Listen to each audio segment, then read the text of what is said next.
찬송 부르겠습니다. 386장입니다.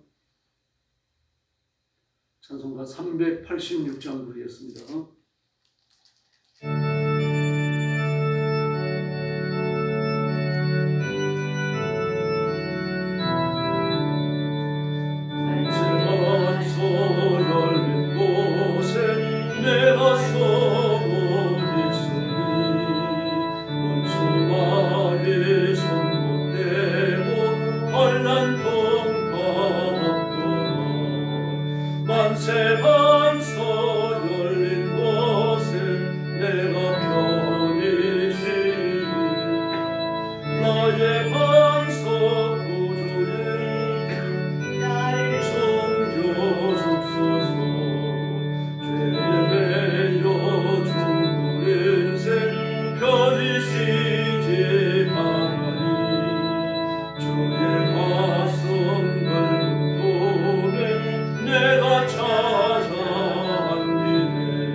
(387장) 보겠습니다.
(389장) 부르겠습니다.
생명수로 고치사 나를 삼게 하소서.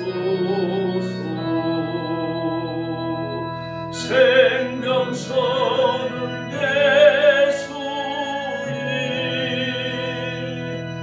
마시게 하옵소서.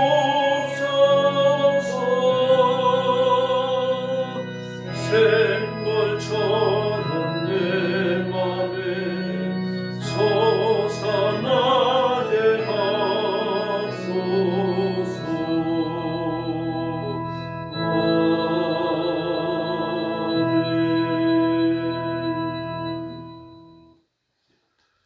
머리 숙여서 신앙 고백하겠습니다.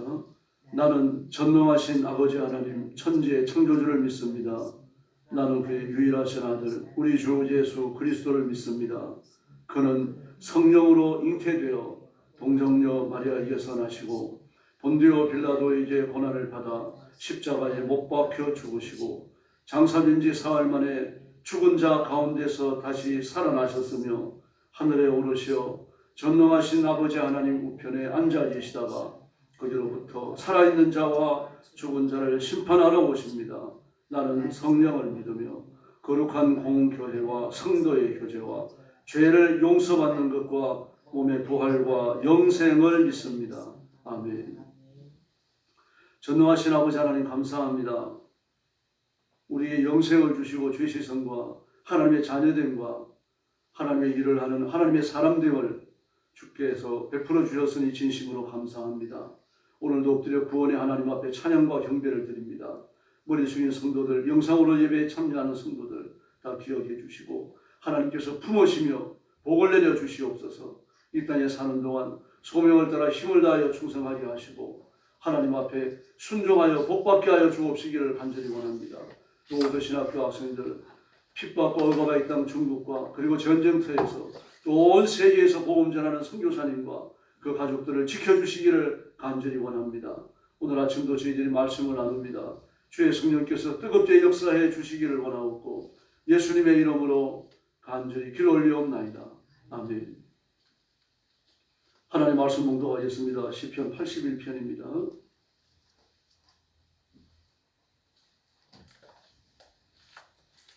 시편 81편 제가 먼저 봉독하겠습니다. 우리의 능력이 되시는 하나님을 향하여 기쁘게 노래하며 야곱의 하나님을 향하여 즐거이 소리칠지어다. 실을 읊으며 소고를 치고 아름다운 수금의 비파를 아우를지어다. 초하루와 보름과 우리의 명절에 나팔을 불지어다. 이는 이스라엘의 율례요 야곱의 하나님의 규례로다. 하나님이 애굽 땅을 찍어 나가시던 때에 요셉의 족속 중에 이를 증거로 세우셨도다. 거기서 내가 알지 못하던 말씀을 들었나니 이르시되 내가 그의 어깨에서 짐을 벗기고 그의 손에서 광주리를 놓게 하였도다. 내가 고난 중에 부르짖음에 내가 너를 던졌고 모래수리의 은밀한 곳에서 내게 응답하며 우리와 물가에서 너를 시험하였도다. 셀라 내 백성이여 들으라. 내가 내게 증언하리라. 이스라엘이여 내게 듣기를 원하노라. 너희 중에 다른 신을 두지 말며 이방 신에게 절하지 말지어다. 나는 너를 애굽 땅에서 인도하여 낸 여호와 내 하나님이니 내 입을 크게 열라. 내가 채우리라 하였으나 내 백성이 내 소리를 듣지 아니하며 이스라엘이 나를 원하지 아니하였도다. 그러므로 내가 그의 마음을 완악한 대로 버려두어 그의 임의대로 행하게 하였도다. 내 백성아 내 말을 들으라. 이스라엘아 내 도를 따르라. 그리하면 내가 속히 그들의 원수를 누르고 내 손을 돌려 그들의 대적들을 치리니 여호와를 미워하는 자는 그에게 복종하는 채 할지라도 그들의 시대는 영원히 계속되리라. 또 내가 마지막 16절 같이 읽겠습니다. 또 내가 기름진 밀을 그들에게 먹이며 반석에서 나오는 꿀로 너를 만족하게 하리라 하셨더라. 아멘. 81편은 장막절의 찬양입니다. 장막절, 초막절은 용어는 안 나오죠. 우리는 3절을 보면 하루와 보름과 우리의 명절에 나팔을 불지어다 라고 했습니다. 초하루와 보름과 10월달이죠. 10월 1일은 대속죄일이었고 하나님 앞에 나팔을 불었습니다. 그리고 보름은 장막절을 지키는 날입니다. 10월달에 들어있는 절기죠. 이스라엘 달력으로 7월 얘기했습니다. 그래서 18, 11편은 초막절에 드리는 하나님 앞에 찬양입니다. 기쁨과 찬양. 1절에 보니까 우리의 능력이 되시는 하나님을 향하여 기쁘고 또 노래하며 찬양하고 소리칠지라고 했습니다. 이스라엘 백성들은 광야를 횡단하면서 이스라엘의 3대 절기를 온 몸으로 체험합니다. 6월절은 출애굽이죠. 애굽에서 나오는 것을 기념합니다. 그리고 오순절은 시내산에서 계명을 받을 때입니다. 하나님께서 시내산 꼭대기에 쉐키라의 영광 중에 임하시고, 그리고 모세는 올라가서 하나님을 뵙고 계명을 받습니다. 그러므로 오순절을 체험한 거죠. 그 다음에 광야에서 장막에 거하며 먹고 마시는 것은 하나님이 주시는 것으로 해결합니다. 그러면서 그들은 40년간 떨어지지 않는 옷과 닳지 않는 신발을 신고, 그리고 하나님의 기적 속에 눈을 뜨고 기적 속에 눈을 감고 그 40년을 보냅니다. 40년 기간이 초막절이었던 거죠. 그래서 그들은 광야에서는 절기를 지키지 않습니다. 지키려고 해야 지킬 환경도 안 되는 거죠. 6월절에 바칠 양이 어디 있습니까? 뭐 양을 가지고 있는 사람도 있겠지만 적어도 너네 식구에 한 마리 양을 잡아야 됩니다. 그럼 줄잡아 200만 명이라고 하면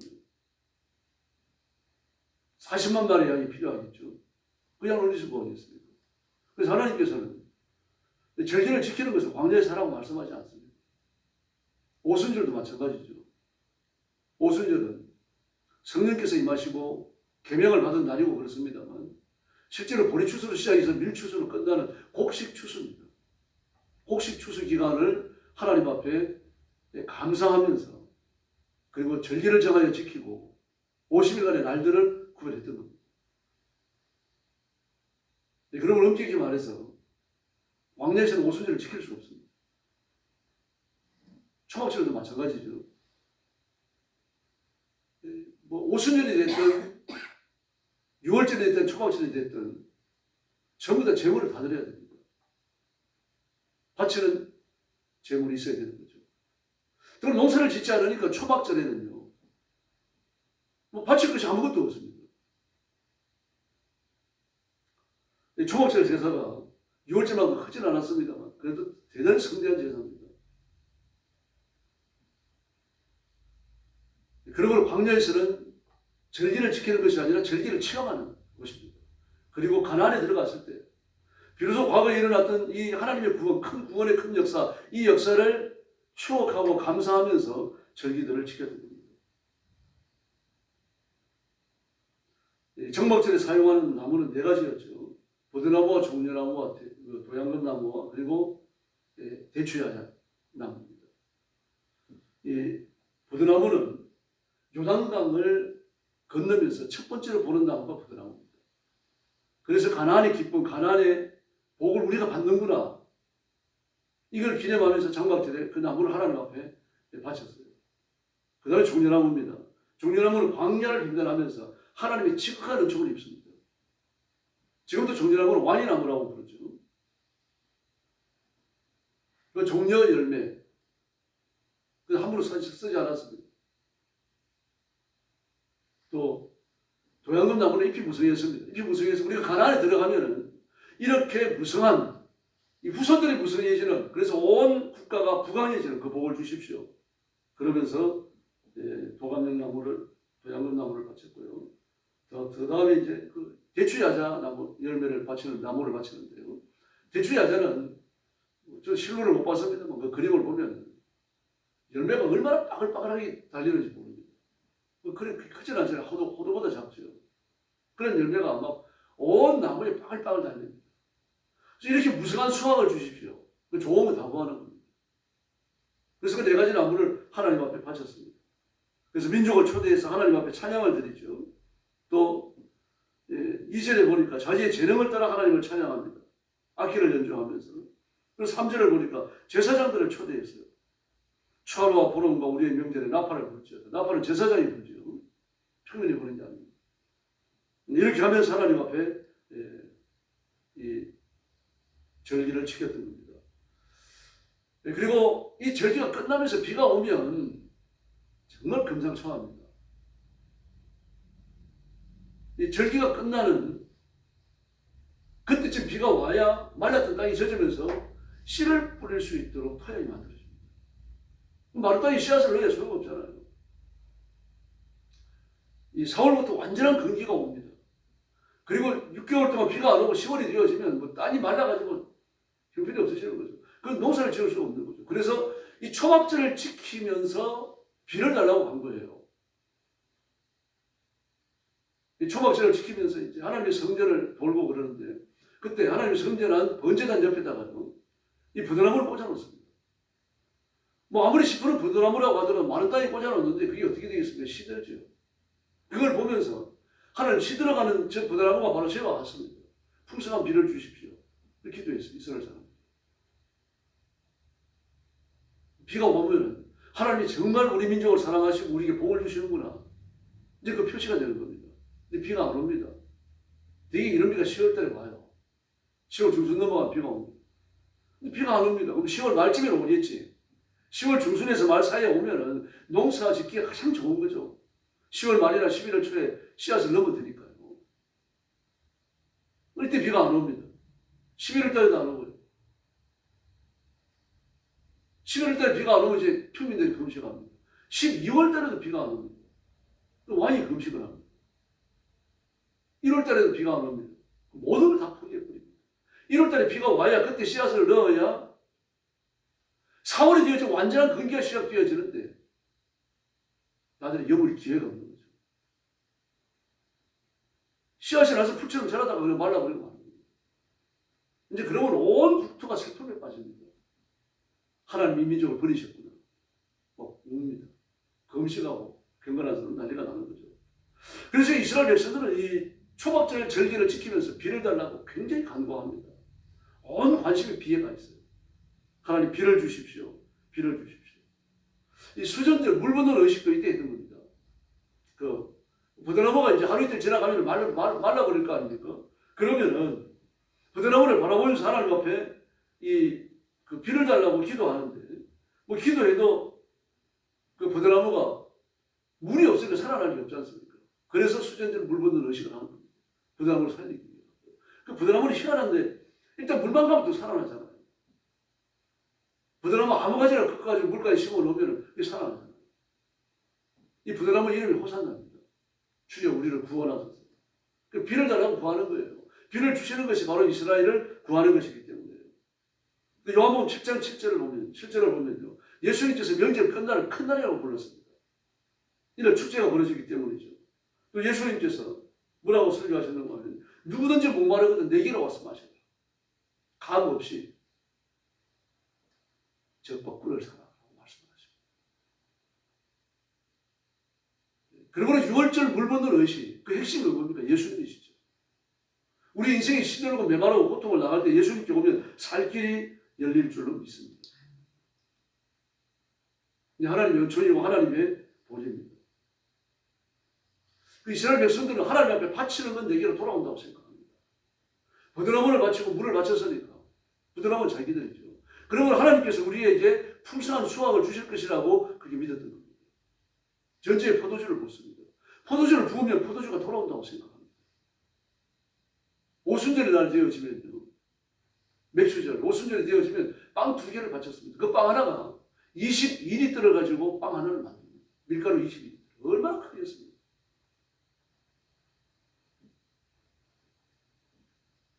그럼 다시 곡식이 돌아온다고 생각합니다. 이렇게 장막절을 지키면서 하나님 앞에 자신들의 경배를 드리고 헌신을 드리고 모든 걸 다 바칩니다. 그런 다음에 구하는 것은요. 비입니다. 비와 풍성한 수확입니다. 그리고 중요하게 빠졌죠. 뭐가 빠졌습니까? 영적인 결단이 빠졌습니다. 이게 이제 이스라엘을 타락시킵니다. 초막절, 장막절의 핵심은 하나님이십니다. 예수 그리스도이십니다. 하나님이 우리에게 풍성한 사랑을 주신다는 사실이요. 먹을 걸 주시고 입을 걸 주시고 마실 걸 주시고요. 이걸 다 주십니다. 예수님은 오셔서 우리의 죄를 사하시고 생명수를 공급하시고 영생을 얻게 하시고요. 하나님과의 관계를 회복시켜 주셨어요. 이런 것들이 전부 다 초막절의 메시지입니다. 근데 이런 메시지를 전부 다 퇴화되어지고 남는 게 뭡니까? 물을 주십시오. 수확을 주십시오. 그래서 그들이 요한복음 7장에 보면 책임을 범하다가 현장에서 붙잡혀 와서 예수님 앞에 심판받는 여자 나오지 않습니까? 그 여자가 그 남자도 마찬가지로 계획적으로 예수를 죽이려고 계획적으로 저지른 죄예요. 그 죄가 언제 저질러집니까? 바로 이 초막절 8일째 되는 날, 7째 날 밤에 저질렀어요. 그리고 8일째 되는 날 예수님 앞에 여자를 끌고 나와갖고는 이 여자를 돌로 칠까요 말까요? 이렇게까지 살아갑니다. 올해 10월 1일 날 초막절 축제를 또 했잖아요. 이스라엘 백성들이요. 보니까 막 큰 부채상을 갖다 놓고 빙빙 돌았더라고요. 그 마약을 얼마나 많이 했는지 마약 껍데기가 속이 쌓여있고요. 이렇게 타락합니다. 그 절기의 핵심을 놓치고 나면 하나님의 은혜를 놓치고 예수님의 대속을 놓치고 나면요. 결국 인간끼리의 축제밖에 안 되는 겁니다. 오늘 새벽도 엎드려 기도하시면서 하나님이 내게 주신 은혜가 어떤 것인가 한 번 더 묵상하십시다. 그리고 풍성하는 축을 구하고 성령 충만함을 구하고 세상에서 승리할 믿음을 구합시다. 그리고 그 능력으로 복받고 승리하는 귀한 성도들이 되기를 예수님의 이름으로 축원합니다. 기도하겠습니다. 자비로우신 아버지 하나님 감사합니다. 귀한 성도들을 오늘 아침도 부르시고 인도하시고 주 앞에 엎드리게 해주셨으니 감사합니다. 하나님의 은혜를 기다리는 간절한 마음을 주시고 하루의 일과를 시작하기 전에 아버지 앞에 먼저 무릎 꿇고 머리 숙이도록 도와주셨으니 감사합니다. 이 시간 주의 성령께서 능력과 권능으로 임하여 주시고 사랑하는 성도들을 사로잡으시고 하나님의 가슴에 품어주시고 성령 충만함을 허락하여 주시옵소서. 믿음에 부욕케 하여 주시옵소서. 내 죄를 짊어지고 지옥의 흉물에 떨어진 저희들을 하나님을 구원하여 선택하여 불러주시고 그리스도의 보혈로 씻겨 의인을 삼아주셨으니 진심으로 감사합니다. 이 은혜를 잊지 않게 하여 주시고 이 은혜의 토대 위에 서서 하나님을 온 힘을 다하여 찬양하고 섬기는 저희들이 되게 하여 주시옵소서. 믿음의 부요함을 주시고 성령 충만함을 주셔서 세속과 타협지 아니하고 이 땅에 있으나 하나님 말씀 앞에 순복하며 신앙과 고난을 당하나 하나님 앞에 충성된 종들이 되도록 역사하여 주시옵소서. 믿음의 성결을 지켜내게 하시고 복음의 순수함을 지켜내게 하시고 예수님의 재림을 기다리는 깨어있는 성도들이 되게 하여 주시옵소서. 오늘 새벽도 기도하러 왔사오니 기도의 세임과 능력을 주시기 원하옵고 예수님의 이름으로 간절히 기도 올려옵나이다. 아멘. 주님 가르친 기도 드리겠습니다. 하늘에 계신 우리 아버지, 아버지의 이름을 거룩하게 하시며 아버지의 나라가 오게 하시며 아버지의 뜻이 하늘에서와 같이 땅에서도 이루어지게 하소서. 오늘 우리에게 일용할 양식을 주시고 우리가 우리에게 잘못한 사람을 용서하여 준 것 같이 우리 죄를 용서하여 주시고 우리를 시험에 빠지지 않게 하시고 악에서 구하소서. 나라와 권능과 영광이 영원히 아버지의 것입니다. 아멘. 합심 기도하겠습니다. 자비로우신 아버지 하나님 감사합니다. 오늘 아침도 주 앞에 엎드렸습니다. 온 힘을 다하여 찬양하고 하나님 앞에 기도하는 성도들을 기억하시고 그 기도에 응답하여 주시옵소서.